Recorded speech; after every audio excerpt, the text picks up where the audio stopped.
ತುಂಬ ಮಹಿಳೆಯರು ಬಂದು ಕೇಳ್ತಾರೆ, ಡಾಕ್ಟ್ರೇ ನನಗೆ ಈಗ 7 ತಿಂಗಳು ಕಾಲು ತುಂಬ ಊದ್ತಾ ಇದೆ ಅಂತ. ನಾವು ಕಾಲು ಕಡೆ ನೋಡಿದಾಗ ಏನೂ ಊತ ಕಾಣಲ್ಲ. ಅದು ಸಂಜೆ ಆದಮೇಲೆ ಆ ಊತ ಶುರುವಾಗುತ್ತೆ. 35-36 ವಾರ ಹಾಗೆ ಕಾಲೂತ ಶುರುವಾಗಿ ಅವರು ರಾತ್ರಿ ಮಲಗಿದ ಮೇಲೆ ಬೆಳಿಗ್ಗೆ ಹೋಗೋ ಥರ ಕಾಲೂತಗಳಿದ್ದರೆ ಆವಾಗ ಅದು ಪ್ರೆಗ್ನೆನ್ಸಿಗೋಸ್ಕರ ಆಗುತ್ತೆ. ಸೊ ನಾರ್ಮಲ್ ಕಾಲೂತ ಒಂದೇ ಅಲ್ಲದೆ ನೆಕ್ಸ್ಟ್ ಪ್ರಾಬ್ಲಮ್ಮು ಕಾಲೂತ ಬರೋದು BP ಜಾಸ್ತಿ ಆದಾಗ. ಸೊ BP ಜಾಸ್ತಿ ಆದಾಗ ತಾಯಿಗೆ ರೆಸ್ಟ್ ಬೇಕಾಗುತ್ತೆ, ಡಾಕ್ಟ್ರಲ್ಲಿ ಟ್ರೀಟ್ಮೆಂಟ್ ಬೇಕಾಗುತ್ತೆ. ಕೆಲವು ಸರಿ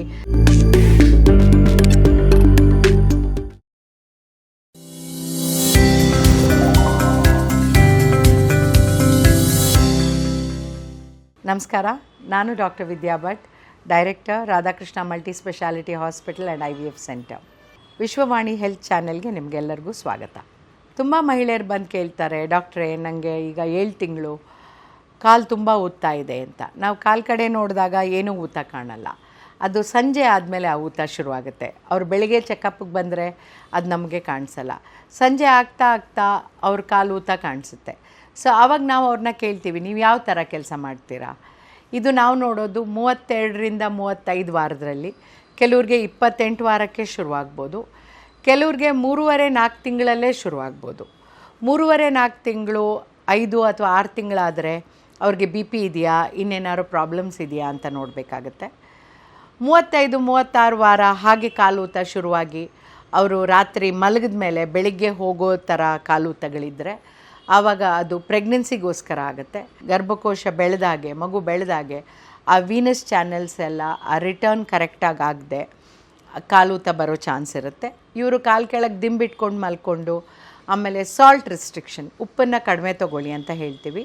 ಬರೀ ಉಪ್ಪೊಂದೇ ಅಲ್ಲ, ಉಪ್ಪಿನಕಾಯಿ, ಹಪ್ಪಳ, ಸಂಡಿಗೆ, ಬೇಕ್ರಿ ಪ್ರಾಡಕ್ಟ್ಸ್ ಇದನ್ನೆಲ್ಲ ಅವಾಯ್ಡ್ ಮಾಡಬೇಕಾಗುತ್ತೆ. ಆ ಸಾಲ್ಟ್ಸ್ ಕಡಿಮೆ ಆದರೆ ಈ ಥರ ಕಾಲೂತ ಬರೋದು ಕಡಿಮೆ ಆಗುತ್ತೆ. ಇದು ನಾರ್ಮಲ್ ಕಾಲೂತ. ಇನ್ನು BP ಜಾಸ್ತಿ ಆದರೆ, ಇಲ್ಲ ಟ್ವಿನ್ ಪ್ರೆಗ್ನೆನ್ಸಿ ಇದ್ದರೆ, ಟ್ವಿನ್ ಪ್ರೆಗ್ನೆನ್ಸಿ ಇದ್ದಾಗ 2 ಮಕ್ಕಳಿರೋದ್ರಿಂದ ತಾಯಿಗೆ ಸ್ಟ್ರೆಸ್ ಜಾಸ್ತಿ ಇರುತ್ತೆ. ಆದ್ದರಿಂದ ಕಾಲೂತ ಬರೋ ಚಾನ್ಸ್ ಇರುತ್ತೆ. ಅಂದರೆ ಪ್ರೆಷರ್ ಜಾಸ್ತಿ ಬೀಳ್ತಾ ಇರುತ್ತೆ. ಕೆಲವೊಮ್ಮೆ ಏನಾಗುತ್ತೆ, ಇವ್ರಿಗೆ ಕಾಲೂತ ಥೈರಾಯ್ಡ್ ಇಶ್ಯೂಸಿಂದನೂ ನೋಡ್ತೀವಿ. ಥೈರಾಯ್ಡ್ ಪ್ರಾಬ್ಲಮ್ ಇದ್ದಾನು ನಾನ್ ಪಿಟಿಂಗ್ ಎಡಿಮಾ ಅಂತ ಹೇಳ್ತೀವಿ. ಸೊ ಆವಾಗಲೂ ಕಾಲೂತ ಬರೋ ಚಾನ್ಸಸ್ ಇರುತ್ತೆ. ಅದು 3ನೇ ತಿಂಗಳಿಗೂ ಬರ್ಬೋದು, ಇಲ್ಲ ಫಸ್ಟ್ ಟ್ರೈಮಿಸ್ಟರಲ್ಲೂ ಕೆಲವು ಸರಿ ನೋಡ್ತೀವಿ. ಇನ್ನು ಬಾಕಿ ವಿಷಯದಲ್ಲಿ ಕಾಲೂತ ಬರೋದು BP ಇದೆಯಾ, ಇಲ್ಲ ಕಿಡ್ನಿ ಪ್ರಾಬ್ಲಮ್ಸ್ ಇದೆಯಾ ಇವ್ರಿಗೆ. ಕೆಲವು ಸರಿ ಕಿಡ್ನಿ ಇಶ್ಯೂಸ್ ಇರುತ್ತೆ ತಾಯಂದ್ರಿಗೆ, ಆವಾಗ ಕೂಡ ಅವ್ರಿಗೆ ಕಾಲೂತ ಬರೋ ಚಾನ್ಸ್ ಇರುತ್ತೆ. ಕೆಲವು ಸರಿ ಜಾಂಡಿಸ್ ಇದ್ರೂ ಮೈಲ್ಡಾಗಿ ಕಾಲೂತ ಬರುತ್ತೆ. ಸೊ ಇದೆಲ್ಲ ಕಾರಣಗಳು ಅವ್ರಿಗೆ ಕಾಲೂತ ಬಂದಾಗ ಅವರು ಡಾಕ್ಟ್ರಲ್ಲಿ ಸರಿಯಾಗಿ ಪರೀಕ್ಷೆ ಮಾಡಿಸ್ಕೋಬೇಕಾಗತ್ತೆ. ಗೈನಕಾಲಜಿಸ್ಟಲ್ಲಿ ಬಂದು ತೋರಿಸಿ ಈ ಕಾಲೂತ ನಾರ್ಮಲ್ ಅಂದರೆ ಅವರು ಜಾಸ್ತಿ ತಲೆ ಕೆಡಿಸ್ಕೊಳ್ಳೋದು ಬೇಡ. ಬಟ್ ಈ ಕಾಲೂತ BPಯಿಂದ ಇದ್ದು ಮೈಯೆಲ್ಲ, ಮುಖ ಎಲ್ಲ ಊತ ಬಂದು ಹಾಗಿದ್ದಾಗ ಅವರು ಡಾಕ್ಟ್ರಲ್ಲಿ ಹೋಗಿ ಪರೀಕ್ಷೆ ಮಾಡಿಸೋದಲ್ಲದೆ ಬ್ಲಡ್ ಟೆಸ್ಟು, ಸ್ಕ್ಯಾನು, ಆಮೇಲೆ ಕೆಲವು ಸರಿ ಅಡ್ಮಿಷನ್ ಕೂಡ ಹೇಳ್ತೀವಿ. ಯಾಕೆಂದರೆ ಇದು ಸಿವಿಯರ್ ಪ್ರೀ ಎಕ್ಲಾಂಶಿಯಾ, ಇಂಪೆಂಡಿಂಗ್ ಎಕ್ಲಾಂಶಿಯಾ ಅಂದರೆ BP ಜಾಸ್ತಿ ಆದಾಗ ಫಿಟ್ಸ್ ಬರೋದು, ಈ ಥರ ಕಾರಣಗಳು ಪ್ರಾಬ್ಲಮ್ಸ್ ಆದಾಗ ಅವ್ರಿಗೆ ನಾವು ಅಡ್ಮಿಷನ್ ಹೇಳಿ ಟ್ರೀಟ್ ಮಾಡಬೇಕಾಗತ್ತೆ. ಇನ್ನು ಕೆಲವೊಮ್ಮೆ ಏನಾಗುತ್ತೆ, ಇವ್ರಿಗೆ ನಾವು ಮೈಲ್ಡ್ BP ಇರುತ್ತೆ, ಬಟ್ ಕೈಕಾಲು ಊತ ತುಂಬ ಬರುತ್ತೆ. ಆವಾಗೂ ಕೂಡ ಇವ್ರಿಗೆ ನಾವು ಸೂಕ್ತವಾಗಿ ಟ್ರೀಟ್ಮೆಂಟ್ ಹೇಳ್ತೀವಿ. ಯಾಕೆಂದರೆ ಬ್ಲಡ್ ಪ್ಯಾರಾಮೀಟರ್ಸಲ್ಲಿ ಪ್ರಾಬ್ಲಮ್ ಇರುತ್ತೆ. ಅವರು ಮಗುಗೆ ಕೆಲವು ಸರಿ ತೊಂದರೆ ಆಗೋ ಚಾನ್ಸಸ್ ಇರುತ್ತೆ. ಸೊ ನಾರ್ಮಲ್ ಕಾಲೂತ ಒಂದೇ ಅಲ್ಲದೆ ನೆಕ್ಸ್ಟ್ ಪ್ರಾಬ್ಲಮ್ಮು ಕಾಲೂತ ಬರೋದು BP ಜಾಸ್ತಿ ಆದಾಗ.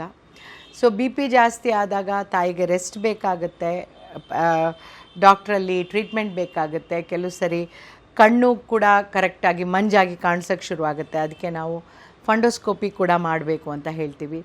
ಸೊ ಈ BP ಜಾಸ್ತಿ ಆಗಿ ಕಾಲೂತ ಬರೋದು ಬರೀ ಒಂದು ಕಾರಣ ಅಲ್ಲ, ಅದು ಮಲ್ಟಿ ಆರ್ಗನ್.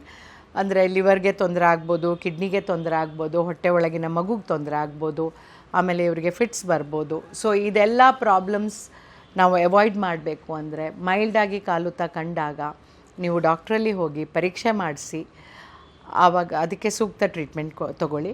ಕೆಲವು ಸರಿ ತುಂಬ ರಕ್ತ ಕಡಿಮೆ ಇದ್ದಾಗೂ ಕಾಲೂತ ಬರುತ್ತೆ ಪ್ರೋಟೀನ್ ಡಿಫಿಷಿಯನ್ಸಿಯಿಂದ. ಇವ್ರ ಹಿಮೋಗ್ಲೋಬಿನ್ ನೋಡಿದಾಗ 5, 6 ಹೀಗಿರುತ್ತೆ. ಆವಾಗ ಕೆಲವೊಮ್ಮೆ ಬ್ಲಡ್ ಟ್ರಾನ್ಸ್ಫ್ಯೂಷನ್ನು ಕೊಡಬೇಕಾಗತ್ತೆ. ಕೆಲವು ಸರಿ ಇಂಜೆಕ್ಟಬಲ್ ಐರನ್ ಕೊಡ್ತೀವಿ, ಇಲ್ಲ ಇನ್ನೂ ಕೆಲವೊಮ್ಮೆ ಜಸ್ಟ್ ಟ್ಯಾಬ್ಲೆಟ್ಸು ಡಯಟಲ್ಲಿ ಹೇಳ್ತೀವಿ. ಸೊ ಎಲ್ಲೇ ಇವ್ರಿಗೆ ಯಾವುದೇ ಕಾರಣಕ್ಕೆ ಕಾಲೂತ ಬಂದರೂ ಅದಕ್ಕೆ ಸೂಕ್ತವಾಗಿ ಟ್ರೀಟ್ಮೆಂಟ್ ತೊಗೊಳಕ್ಕೆ ನಿಮ್ಮ ಡಾಕ್ಟ್ರಲ್ಲಿ ಹೋಗಿ ನೀವು ಪರೀಕ್ಷೆ ಮಾಡಿಸಿ ಟ್ರೀಟ್ಮೆಂಟ್ ತೊಗೊಳ್ಳಿ. ಅಕಸ್ಮಾತ್ ನಿಮಗೆ ಸಿವಿಯರ್ ಎನಿಮಿಯಾ ಇದ್ದರೆ ಅದನ್ನು ಮುಂಚೆನೇ ಟ್ರೀಟ್ಮೆಂಟ್ ತೊಗೊಳ್ಳಿ, ನೆಗ್ಲೆಕ್ಟ್ ಮಾಡಬೇಡಿ. ಯಾಕೆಂದರೆ ಅದರಿಂದ ಬರೀ ಕಾಲೂತ ಇಲ್ಲ ನಿಮಗೆ ಸುಸ್ತಾಗೋದು, ಮಗು ಡೆವಲಪ್ಮೆಂಟ್ ಆಗದೆ ಇರೋದು ಒಂದೇ ಅಲ್ಲ, ಬಿ ಪಿನೂ ಜಾಸ್ತಿ ಆಗ್ಬೋದು. ಸೊ ಯಾವುದೇ ಪ್ರೆಗ್ನೆನ್ಸಿಲಿ ನಿಮಗೆ ನಾರ್ಮಲ್ ಇಲ್ಲದೆ ವೇರಿಯೇಷನ್ ಕಂಡ್ರೂ ನೀವು ಡಾಕ್ಟ್ರಲ್ಲಿ ಹೋಗಿ ಪರೀಕ್ಷೆ ಮಾಡಿಸ್ಕೊಳ್ಳಿ. ಹೆಚ್ಚಿನ ಮಾಹಿತಿಗಾಗಿ ವಿಶ್ವವಾಣಿ ಹೆಲ್ತ್ ಚಾನೆಲ್ನ ಸಬ್ಸ್ಕ್ರೈಬ್ ಮಾಡಿ, ಫಾಲೋ ಮಾಡಿ.